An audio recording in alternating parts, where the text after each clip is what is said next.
Ladies and gentlemen, it is my pleasure to introduce our next speaker, Lieutenant General Arjun Ray, the CEO of the Indus International Schools, and an award-winning military leader, author, educator, and a passionate advocate for the empowerment of the less fortunate through education.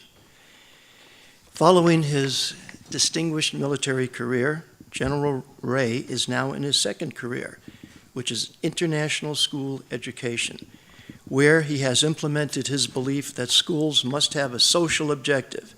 They cannot just be centers of academic excellence. In so doing, General Ray has set up 3 international baccalaureate schools, including the world's first equal opportunity school for children living below the poverty line.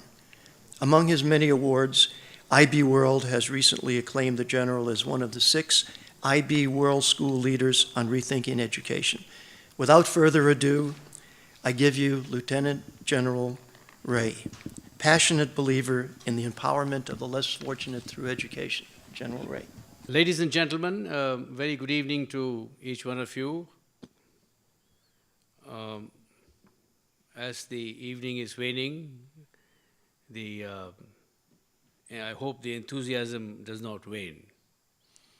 I think one of the most important lessons which I learned after having been a 3-star general and having successfully brought peace in northern Kashmir, in Ladakh, and that peace is holding on now for 14 years, which has a direct impact on whatever we have been discussing, whether it is philanthropy, whether it is impact investment, whatever. And one of the big lessons which I learned was that life must have a higher goal.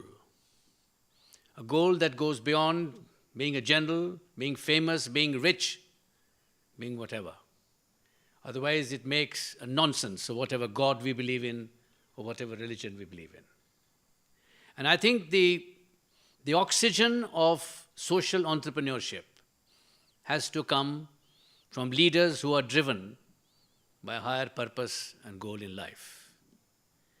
Historians have attributed several reasons for the decline of nations and civilizations, and they range from historical cycles to complexity and chaos, to environmental collapse, to imperial overreach, and the fall of democratic political institutions. But as a bystander looking at events unfolding themselves, including the United States of America, I would say that future competition in the 21st century is not going to be between competing political ideologies, competing economic systems, but between competing education systems. And the key that underscores the phrase education system is what we believe to be the purpose of education. As far as my understanding goes, I'd modestly put across that in the 21st century, getting 100 out of 100 in maths and physics and chemistry is not going to get you anywhere. Not even a good job, possibly. That's an industrial age model. And unfortunately, a lot of institutions are living on that. There is a difference between an academic institution and an educational institution. Academic institutions prepare you for SAT, prepare you for examinations, prepare you for Ivy League colleges, for jobs. Educational institutions prepare you for life. And I say this with great firm conviction that if a society wants to compete with other societies, if nations want to be superpowers, they've got to get their education system correct. And they get their education system correct by addressing not the tip of the pyramid, as most of us do, but the bottom of the pyramid. The purpose of education must make people good human beings, people who are compassionate, who have empathy. It must give them leadership competencies to flourish in the 21st century, like creativity, like character. And if you are a gentleman, nothing else matters. If you're not a gentleman, nothing else matters. And I think this whole concept of purpose of education brings us to a new model which we have created at Bangalore, and we hope to replicate it in Hyderabad and Pune. And if Silicon Valley wants it, anybody wants it, we'll do it free, without any hesitation. We believe that the answer to social inequalities, to poverty, and lack of well-being in society, it lies in equal opportunity education. Not just education, but equal opportunity education.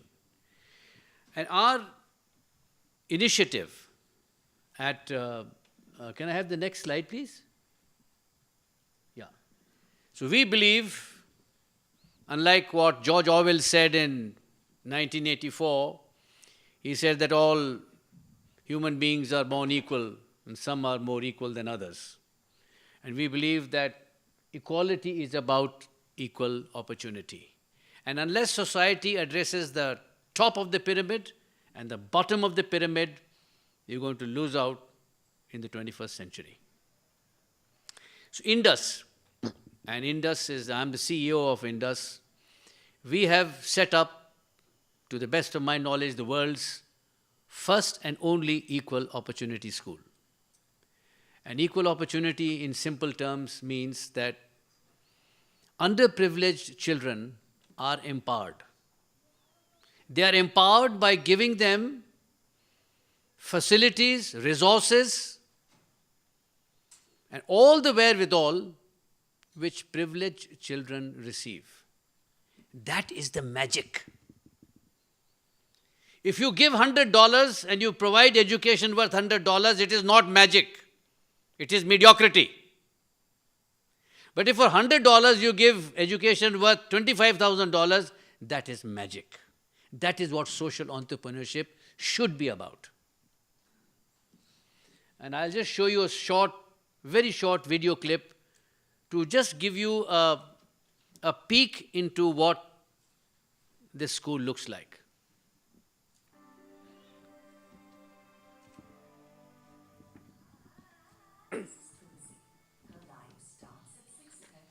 She couldn't speak English till 3 years back. None of them could speak.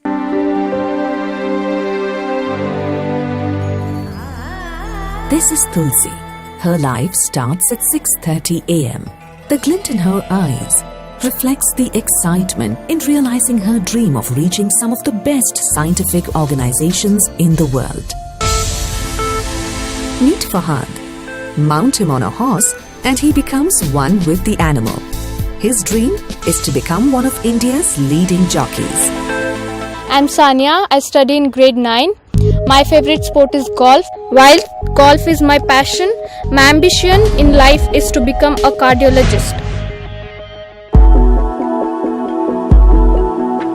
What you see here is not just a school, but a springboard to a vibrant future.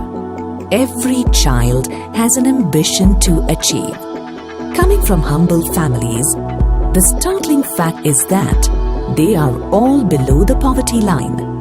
Yet, they are proud to be part of the Indus International Community School family and dare to dream. IICS is run by Indus Trust as an equal opportunity school for underprivileged children, providing high-quality education and facilities which are at par with international schools. It empowers students through leadership development, technology, and proficiency in English. It has a Wi-Fi campus and provides 1 laptop per child. The school has adopted an integrated, holistic approach to education through golf, swimming, leadership programs, horse riding, yoga, music, art, robotics, and more. Excellent sports facilities and emphasis on games aids in development of a disciplined approach towards physical fitness. It could be a few laps in the pool. It could be a game of golf.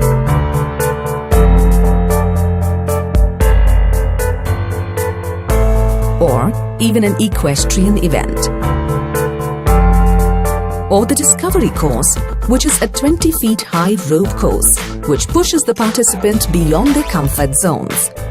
This course facilitates in development of leadership skills like goal setting, planning, problem solving, and creativity. With all these activities, the bottom line remains providing an education which enables children to realize their dreams. This is what makes every student at IICS live their dreams. In a true sense, Indus International Community School is all about creating leaders of tomorrow.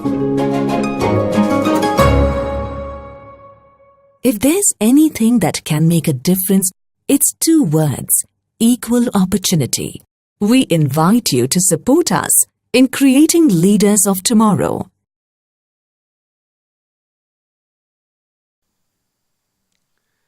The results of this endeavor, which we have launched very successfully, have been astounding. And just to put it down in mathematical terms, you pay about $25,000 a year for the best private schools in the United States of America. This school provides the same facilities for $115. Sir, that is magic. Can you provide that same quality at such a reduced cost?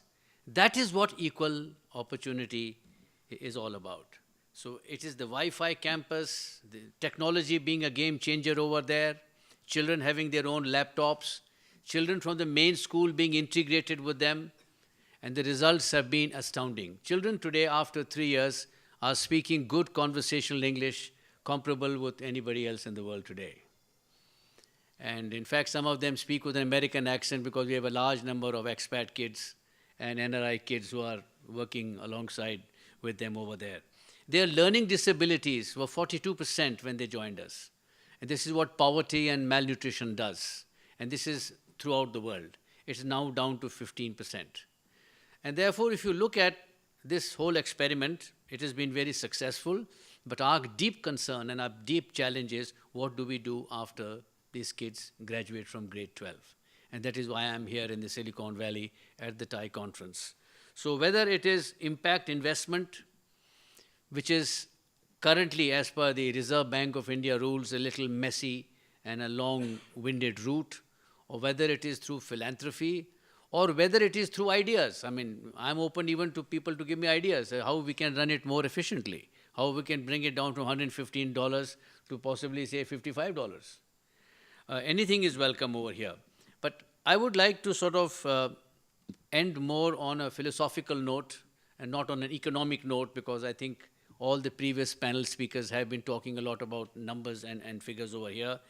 I think we have to look at business in a strategic manner as being something which is beyond profit only and loyalty to shareholders. We have to look at our commitment to the wider community as such also. And otherwise, as long as this disparity exists over there, it pulls down the well-being of a society. Let me give you the example of state of California. The United States of America spends 6 times more on prisoners, prison inmates, than education of its citizens, which is more than the GDP of 133 countries of the world. And you can draw your own conclusion, sir. The state of California, where we are here today, spends $9,000. It has got the highest spending on prisoners in the world, California. Spends $9,000 on the education of one kid out there on the road. It spends $47,000 on one prisoner inmate. This is the magic which I bring to you. That if we can do something about it, get these deprived people, underprivileged people, not so fortunate people, get them on their feet and give them the same quality of education what privileged children get, I think our social problems would get resolved to a large extent. When the Apollo 11 astronauts returned to the world, after their moonwalk and their space experience, they said they felt very spiritual. They saw the world as borderless. They saw the world without religion, without caste, without religion. And that is the joy which you experience when you give. There is greater joy in giving than in having. And with that, I would like to even go to the extent of saying that if the Silicon Valley supports us in this cause over there at Bangalore, and we are going to start in Hyderabad and Pune also, we will set it up free, 2, 3, 4, 5, in the Silicon Valley or around the Silicon Valley for the children who are underprivileged over here. We won't charge you any money for that. If there's any questions you wish to ask me, I'll be only too delighted. Yes, sir. Two questions. Number one. They have to be difficult questions, sir. Yeah. It's going to be very difficult. Second one. The first one is, how do you fund $115 for these kids? Where does the money come from? That money comes from people like Mr. Kumar Malavalli, who is sitting here in the audience. He's one of our trustees. It comes from people like Mr. Sushil Mantri and Mr. Jairaj, who don't take their profits from the school, and they pay back to the community. And had it not been for him and people like him, this thing would not have succeeded. One more question, and I don't know I've been told to. When these kids who live when they're in school, they're living a good life in a way. They go horse riding, they do this, they have the best education. But they really come from a very, very, very poor family. When they go back home and there is no food, there is nothing. Yeah. How do they react? There are two things that have happened. I could have mentioned it earlier also. In a cluster of about 3 to 4 communities or villages, we have set up remote learning centers. So remote learning centers have got internet connection, and we get the mums to come over there every day. The mums are given functional literacy, they are given education in healthcare, and with telemedicine linked to the best hospitals in Bangalore, a lot of their health department is taken care of. So we are integrating women because they are the most powerful tool that drive education, let me tell you.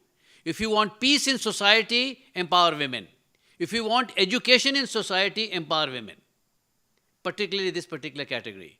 So women, healthcare and education have been integrated to ensure that this thing happens. Yes, sir. I have a question about the faculty. You provide really good education. Very good question. Very good question. So how do you get really good faculty? Faculty comes from the villages around. The faculty comes from the same villages from where the kids come, because that takes care for mentoring, that takes care for after-school support, because that's equally important over there. And these teachers have been picked up by us. Most of them are postgraduates, some of them are graduates, and they are trained for 1 year at our Training and Research Institute, especially in pedagogy. So that also generates a lot of income and money within the community there itself. There's just one lady is raising her hand up again and again, and we can't say no to women.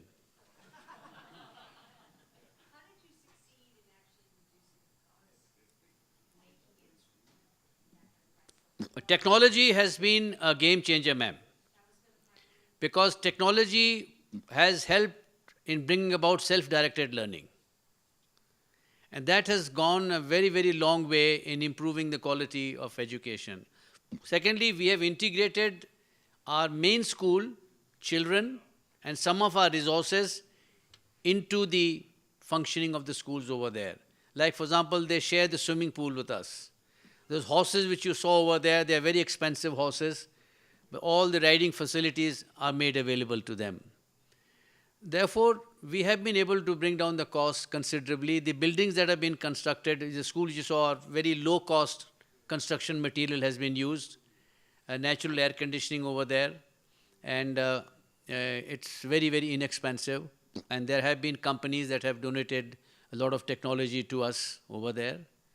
And there are people like we have a human rights lawyer from London who's given up all her life, and she's also involved over there teaching the kids. So the cost of infrastructure and things has been reduced considerably. Thank you very much. Thank you very much.